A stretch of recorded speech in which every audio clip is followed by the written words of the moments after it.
La entrevista del Telematutino 11, gente importante, a tratar temas importantes. ¿Qué personaje más importante que el doctor Pablo Ulloa, defensor del pueblo, que es un ente constitucional? Pablo, un placer. Buenos días, Pablo. Gracias a ustedes por Bienvenido. Felicidades. Qué gusto que esté con nosotros en esta mañana. Bueno, feliz año nuevo formal, pero Sí. por WhatsApp Sí. uno habla, gracias a Dios. Qué Gracias bueno. por la invitación y gracias Siempre, al qué equipo gusto. que han hecho posible que yo esté acá con ustedes, en el respeto del rol que ustedes juegan dentro del periodismo y la trayectoria, que pesa mucho y No. hay que ser respetuoso. Agrégale de la algo misma. más. ¿Y ¿Cuál? qué más? ¿Y él? Y la confianza El de hacer cariño tantos de- años, la zona universitaria, estarán viendo algunos. El Cordero El Sexto. Cordero Sexto, esa zona realmente donde yo crecí y tengo tantos buenos recuerdos. No, es que todos están orgullosos, todos estamos muy orgullosos de ti. Amén, gracias, Jacqueline. Bueno, mi primera Pablo, bandita vámonos al DNI, porque yo sé que ustedes tienen una unidad que cuando hay algún tema jurídico, algún tema de algún proyecto de ley que guarda relación con los derechos fundamentales, ustedes opinan. Y ustedes opinaron en el caso de la ley del Departamento Nacional de Inteligencia. ¿Cuál es tu opinión y si realmente tú consideras que hay ciertos artículos que pueden vulnerar los derechos fundamentales y el derecho a la privacidad, etcétera? Miren, lo primero que quiero es aprovechar para explicar. Una vez nosotros asumimos como titular del Defensor del Pueblo, se creó una unidad legislativa. Eso es un componente muy importante porque le da la capacidad al Defensor del Pueblo de hacer una incidencia directa en el Congreso de la República mediante opiniones. En República Dominicana el defensor no tiene iniciativa legislativa, pero no quiere decir con eso que se tiene que aislar o marginar de temas que son esenciales. Acompaña, opinamos e incidimos dentro del marco del respeto institucional. Incluso el mismo concepto de garantismo plantea que todo derecho fundamental tiene que ser regulado por diferentes vías y una de ellas es la legal. Por eso el defensor creó esa unidad legislativa y todo proyecto de ley que puede bordear una limitación de derechos fundamentales tiene una opinión por escrita del defensor del pueblo. Le puedo poner otros ejemplos como el sistema de seguridad social. Esa reforma que se necesita del sistema tiene una opinión de 14 puntos del defensor del pueblo. Como esas hay otras. Ahora, específicamente del caso de la Dirección Nacional de Investigación, nosotros hicimos una opinión y versaba prácticamente en 3 artículos. Tenía que ver justamente con el debido proceso, más que todo lo que tiene que ver con la autorización de un juez, la función del Ministerio Público, que está en el artículo 169 de la Constitución. Trabajamos sobre la base del artículo 38 de la Constitución, el artículo 49, si mal no recuerdo, el artículo 7, 6 y 5, y base a eso se armó un expediente, o sea, una opinión razonada, institucionalmente hablando, y se remitió como tal. Indiscutiblemente, la redacción del proyecto de ley no es correcta. El problema es de redacción, Mira, Pablo. indiscutiblemente el hecho de tener un sistema de investigación, todos los países lo tienen. Y yo voy más lejos. Si fuésemos responsables, lo veríamos con un trasfondo incluso de nuestra realidad con Haití. República Dominicana no se puede dar el lujo de estar de espalda a 2 elementos. Uno es la realidad social y la convulsión que existe en Haití, y 2 es el narcotráfico y el crimen organizado. Nosotros lo que tiene que ver con el narcotráfico, lo que tiene que ver con el tráfico de personas y las armas, tiene que ser de alguna manera u otra investigadas continuamente. Y Haití tiene una realidad que cada día cambia. Fíjese como usted hacía mención de situaciones que pasaban en Haití, que indiscutiblemente tienen algún tipo de impacto a República Dominicana. Por lo tanto, si se necesita un sistema de investigación coordinado y actualizado, sí. Ahora, garantizando todos los derechos fundamentales que plantea nuestra Constitución, pero más que todo, manteniendo lo que el constituyente preservó, que son los contrapesos del poder. ¿Y por qué los contrapesos del poder son importantes? Por las garantías. Como ciudadanos nosotros tenemos un acuerdo de Estado entre todos, y ese es un Estado social y democrático de derecho.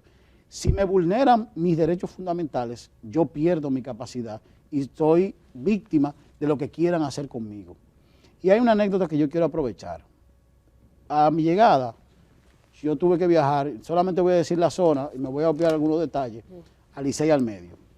Había un joven que había sido maltratado físicamente, le estoy hablando quebrado, o sea, necesitó cirugía y demás, porque él estuvo involucrado en un robo de un fusil de una de las ramas de las Fuerzas Armadas de República Dominicana.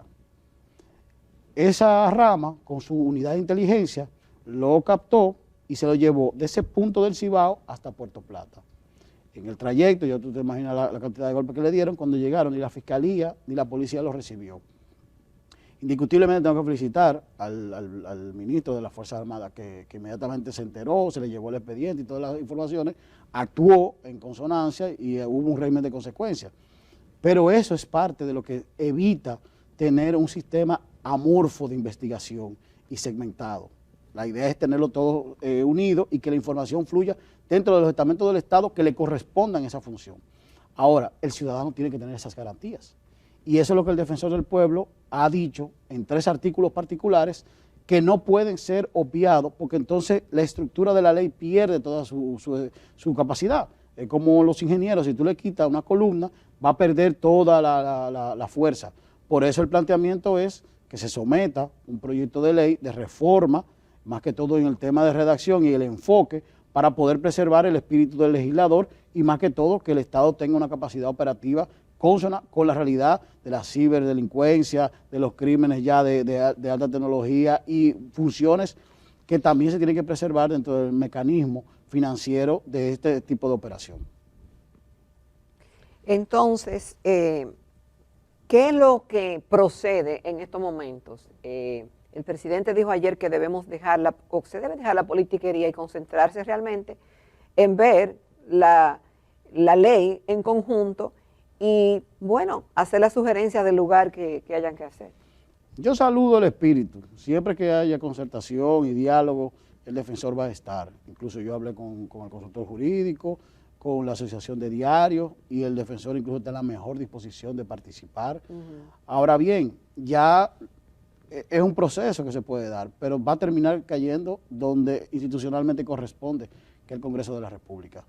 Y el Congreso tiene que abocarse, claro, mediante este mecanismo puede hacerse una solicitud del Poder Ejecutivo de una modificación específicamente a los 3 artículos, 4 artículos que dan algún tipo de situación, para que rápidamente se conozca en el Congreso de la República, en ambas cámaras, se envía y ya con eso se ratifica, porque todavía no ha sido presentada en la Gaceta Oficial, que es lo que le da el carácter de vigencia a una ley. Por lo tanto... Es decir, ¿tú crees que es necesario el tránsito al Tribunal Constitucional? Mire, si lo veo desde el punto de vista del Estado, desde el punto de vista incluso hasta político sin serlo, yo diría que no conviene, llegar al Tribunal Constitucional por el elemento que se va a deformar la ley. Ese amorfismo que le vamos a crear a esa ley, que fue pensada, conceptualizada y analizada bajo un criterio, va a cambiar y nos puede pasar como la ley electoral, que fue mutilada al punto tal que prácticamente son pocos los artículos que se pueden operativizar. Entonces, una ley de esa importancia requiere necesariamente una reflexión para que el sistema se pueda preservar, pero las garantías también. Por eso incluso desde el punto de vista político, ese es el primer punto, desde el punto de vista jurídico, pero desde el punto de vista político, también eso quita un poco la presión al tribunal, porque ya hay unos 3 sometimientos, 3 recursos, creo que fue ayer que se sometieron y los partidos políticos ya están hablando también. Cuando venimos a ver tenemos 5, 7, 8 recursos de inconstitucionalidad de una ley que se puede resolver mediante el mecanismo que la democracia nos da, que es justamente el Congreso de la República, y yo confío que se puede hacer de esa manera, porque el régimen democrático en que nosotros vivimos y la característica de los líderes que nosotros tenemos, me dan a entender que estamos en la mejor posibilidad y disposición, me sumo Pablo, tú decías que por más que se haga siempre vamos a estar en déficit, pero si hay algo que está pendiente por hacer que pueda mejorar, ¿por qué no se termina de hacer? Sí, yo reconocía el esfuerzo de la Dirección General de Prisiones de tratar de adecentar y humanizar las cárceles, pero con la alta densidad poblacional en las cárceles es imposible. El caso de Las Parras, nosotros hemos sido coherentes desde el inicio diciendo que se debe de utilizar, porque es dinero público que se invirtió y al momento de tú hacer un proceso penal, Las Parras significa lo mismo que una villa o un vehículo que ha sido adquirido, utilizado o ha sido parte de un esquema, en este caso de corrupción, si es lo que se está planteando. Y lo usan. Y lo usan. Entonces, La Parra debe de ser, de alguna manera u otra, ya aperturada, aquellos pabellones que estaban listos, que necesitan mantenimiento, porque están totalmente deterioradas. Y es algo que da pena, porque de alguna manera u otra nosotros pudimos haber ido en un proceso de descongestionamiento de las cárceles y normalizando las condiciones de los privados de libertad sobre la base del tipo de prisión preventiva que están. El juez de control pudo haber trabajado también ahí y hubiésemos tenido una densidad poblacional menor en las cárceles. Lo lastimoso de las cárceles, y eso quiero significarlo con responsabilidad, es que nosotros no estamos entendiendo la realidad de Centroamérica. Y cómo esa realidad de Centroamérica se apoderó de las cárceles. Nosotros estamos bombardeados continuamente por el narcotráfico y el crimen organizado, y las cárceles para nosotros tienen que ser un punto de atención en todo el sistema de seguridad y convivencia. Todo lo que implique una política de seguridad ciudadana tiene que partir de la realidad de las cárceles, porque ahí es que están los delincuentes. Si tú no conoces esa realidad, tú no estás entendiendo cuál es la dinámica social que se da en las calles. Por lo tanto, las cárceles para nosotros debiera ser un punto de atención inmediata para que no nos pasara lo que pasa en Ecuador o en Guatemala, que lastimosamente están viviendo una situación de alto riesgo, y es justamente por no haberle prestado la atención a los delincuentes que tenían en las cárceles, pero también al crimen organizado, que en ellas ve oportunidades de negocio. Perdóname, la semana pasada vimos cómo una pareja, es decir, la compañera o la esposa fue a visitar a un reo y él asesinó en la visita y lo grabó. Él tenía un celular que se supone que está prohibido. No, y el mismo artefacto, el mismo utensilio con que mató también es ilegal. Pero mira, yo pongo el ejemplo de Ecuador y Guatemala porque como presidente de la Federación Iberoamericana de Ombudsman, tuve la oportunidad, se puede llamar así, pero realmente la realidad ecuatoriana es que los privados de libertad cuando hacen motín incluso toman a los presos y cuando pelean lo matan, lo cortan y lo queman en el mismo penal, y eso eran videos que uno podía verlo continuamente, y es una alerta que el defensor ha venido haciendo para que le pongamos atención a las cárceles de República Dominicana. Más que todo, pensando en el crimen organizado, partiendo del narcotráfico, que a nosotros nos afecta muy directamente y le queremos dar la cara a un lado y no darnos cuenta de una realidad que tenemos que combatir todos los dominicanos y todas las dominicanas. Pablo, como ustedes son defensores de los derechos, ustedes emitieron un informe el año pasado sobre la situación de los derechos humanos en la República Dominicana. A grosso modo, y después podríamos entrar en preguntas específicas, ¿cuál es la conclusión o el resumen ejecutivo, vamos allá a llamarlo así? El derecho más violentado en República Dominicana es el derecho a la salud. La institución que más vulnera o violenta los derechos fundamentales del ciudadano es la Policía Nacional. Y los lugares... ¿Cómo es? Repite esa última. La Policía Nacional. Y los lugares donde más se violenta o se vulnera los derechos fundamentales es en el destacamento y en las clínicas y hospitales, por la correlación entre el derecho a la integridad, que es el de la policía, y el derecho a la salud, que estamos hablando con las clínicas y hospitales. Luego va el derecho al trabajo.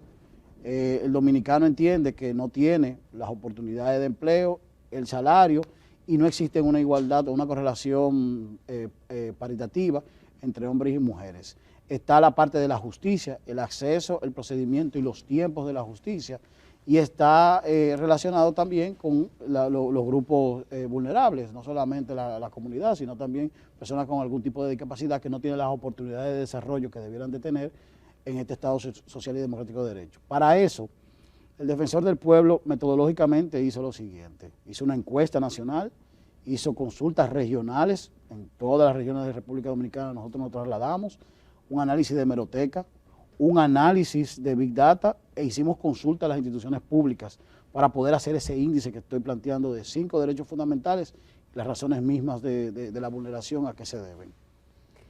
Pablo, el tema de la salud y el tema de la policía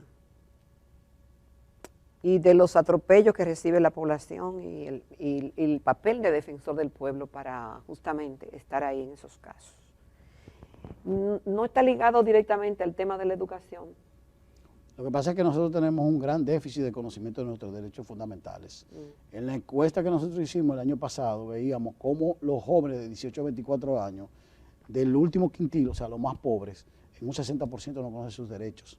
Por lo tanto, ¿cómo tú exigir tus derechos si no los conoces. Hay que hacer una campañita. Y ahí sentido, entra, Pablo. nosotros hemos tratado de esforzarnos con la Constitución animada, con una serie de programas educativos, alianzas estratégicas con los stakeholders, el trabajo que se hace con los comunitarios, con las mesas, el defensor itinerante, por lo menos 10 o 15 iniciativas continuas que se hacen en las escuelas, en las universidades, en las comunidades más aisladas, pero entra a un trasfondo más profundo.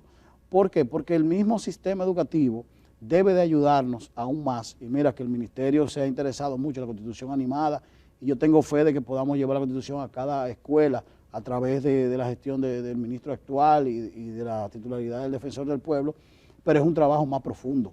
¿Por qué? Porque nosotros tenemos que romper esa visión clientelar donde las personas están acostumbradas a recibir. Indiscutiblemente el Estado tiene que preservar discriminación positiva, o sea, llevarte a un nivel que tú puedas desarrollarte, pero no hacerte vinculado eternamente a un ingreso, a una dádiva o a un favor. Nosotros tenemos un derecho a la salud, derecho a la educación, derecho al trabajo, derecho a la vivienda, derecho al transporte, para poner 5, que son los ejes que plantean la socialdemocracia, que es de donde parte ese artículo 7 de la Constitución, del Estado Social y Democrático de Derecho. El defensor con este tipo de llamado lo que hace es tensa la sociedad para que más personas puedan recibir los bienes y servicios que plantea el Estado.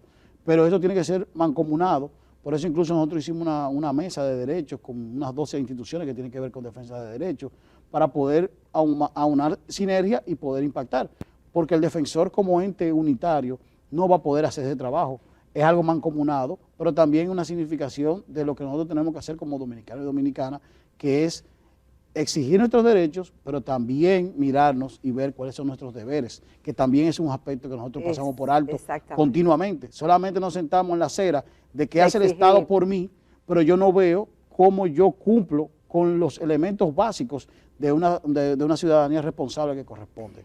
Pablo, hablando del tema de la salud, constituye un atropello a la salud, a la paz espiritual, a la salud emocional. Lo que vivimos los dominicanos todos los días con el tema del tránsito, que se ha convertido en un problema de salud, porque afecta, da estrés, afecta el trabajo, afecta el bolsillo por la cantidad de combustible que se gasta ahí. Entonces, no hay forma de una intervención de parte de la Defensoría del Pueblo haciendo un llamado y tal vez escuchen. Nosotros hemos tratado de hacer impacto a los usuarios de transporte colectivo, tanto la ONSA como el metro, con el tema de la discapacidad, los motoristas con el respeto a la norma, pero indiscutiblemente desde el punto de vista constitucional lo que nos corresponde es garantizar el libre tránsito. Ya a las autoridades del Poder Ejecutivo le corresponde justamente hacer toda una estrategia que pueda generar menos caos. Mira, don Ramón llegó a las 7:10 de la mañana. Entonces, ese tema del tránsito no solamente te resta paz emocional y psicológica, sino competitividad, porque ese tiempo que él duró sentado para esperar, para poder hacer el programa, él pudo habérselo dedicado a otra actividad productiva, y eso es lastimoso, porque nosotros estamos abocados a República Dominicana cambiar parte del modelo económico, independientemente del turismo, tenemos que hacer otro tipo de actividad, y la competitividad se está restando con este problema del tránsito tan vehemente que tenemos y continuo. Independientemente de la situación que sucedió lastimosamente en la 27 de febrero, en noviembre, es continuo la queja y hay una serie de medidas del tema de transporte que implican infraestructura, pero también implican la parte de la señalización, la parte de semáforo y el régimen de consecuencias. Y eso es un trabajo que le corresponde al Poder Ejecutivo. Pablo, cuando uno te escucha a ti hablando de los derechos fundamentales establecidos en la Constitución, salud, educación, vivienda, qué sé yo, a veces uno piensa, por lo menos yo a veces pienso que quizás fue muy ambicioso pensar en un Estado socialdemócrata de derecho, en un Estado pobre, o con gobiernos que hablan de que hay una presión tributaria muy baja, pero entonces se gasta muy mal. Entonces, ¿cómo va a alcanzar para usted garantizar educación, salud, todo ese tipo de cosas a toda la ciudadanía y a los inmigrantes también? Mire, don Ramón, si hay algo que también nosotros planteamos desde el inicio de este año, eran unos 5 temas que tenemos que abordar República Dominicana. Y la ventaja de que lo diga el defensor es que no implica una agenda electoral, sino que son reflexiones que se van dando. Primero, el sistema de seguridad social tiene que ser reformado. Usted tiene una informalidad prácticamente de un 60% en República Dominicana. Ese sistema de seguridad social no es autosustentable con el concepto original que se planteó del Plan Básico de Salud, por ejemplo, que fue modificado en el 2007 para poder hacer que operara el sistema, pero tenemos que volver a analizar para ver si ciertamente vamos a tener el plan básico o no, y otros elementos, la parte de medicamentos, de bolsillo, cómo vamos a hacer, si va a ser por un porcentaje como dice la ley, o va a ser justamente con esos montos absolutos que se plantean, entre otros aspectos para no extenderme. 2, la fiscalización, la fiscalidad del Estado tiene que ser analizada y eso implica una reforma.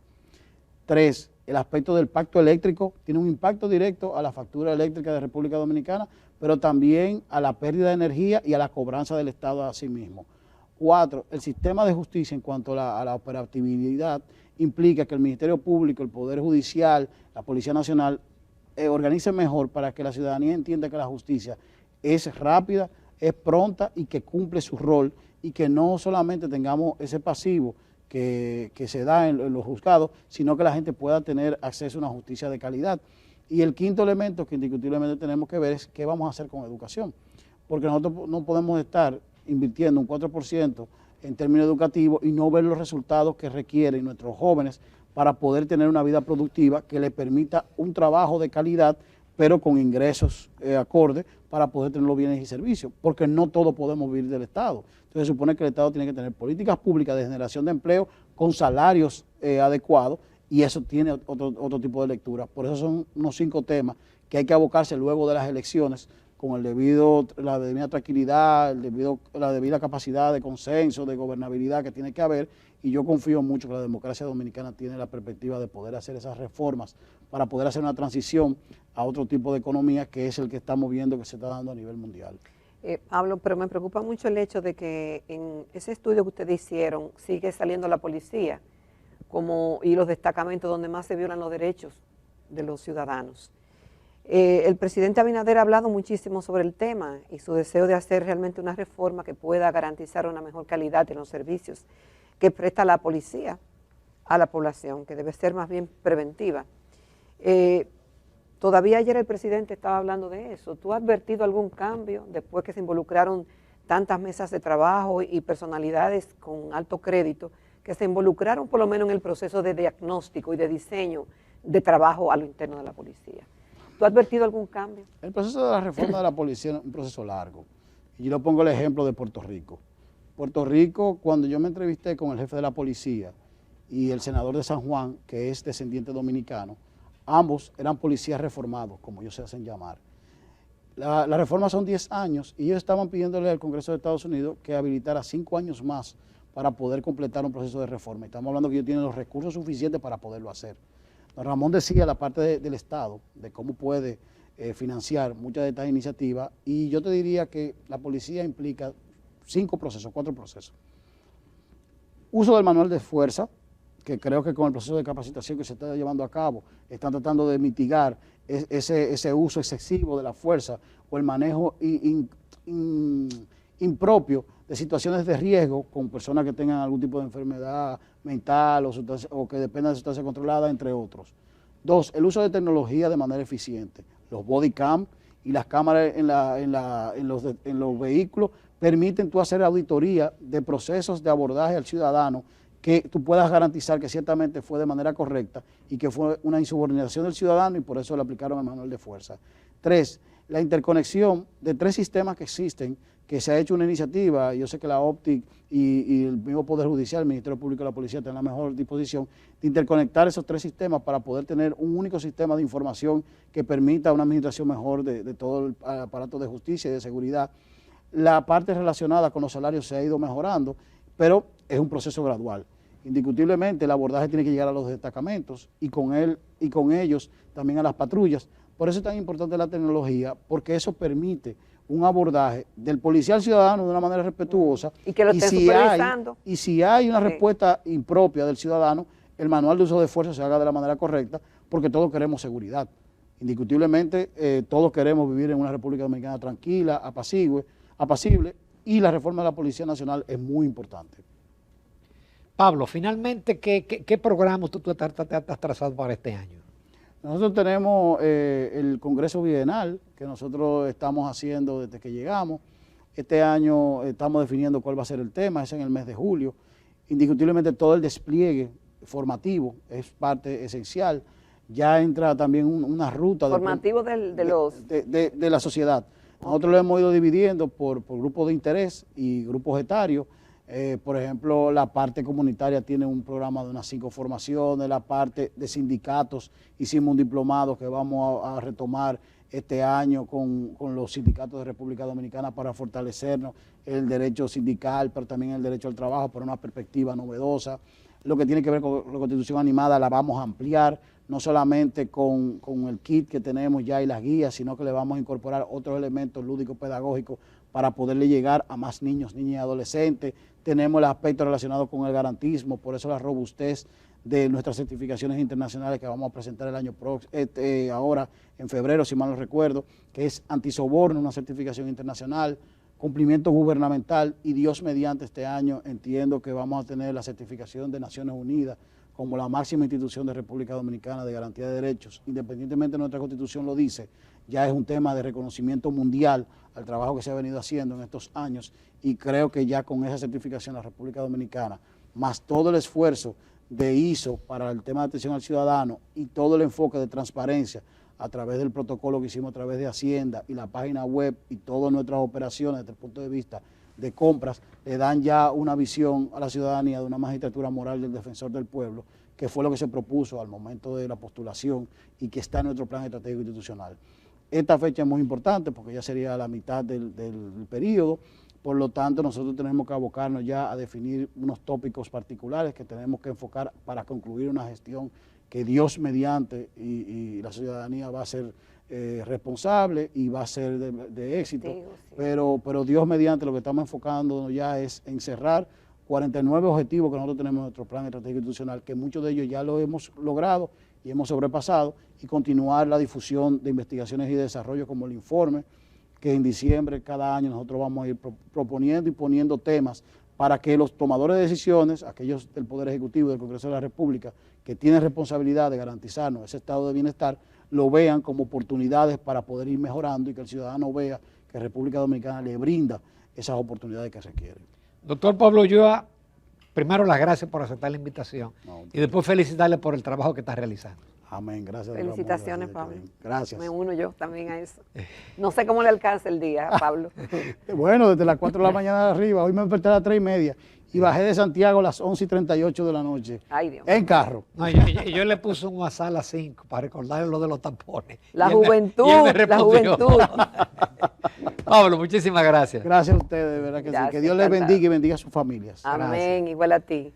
Como todos los martes tenemos a la doctora Luz Rosa Estrella con el segmento de psicología dedicado a la familia.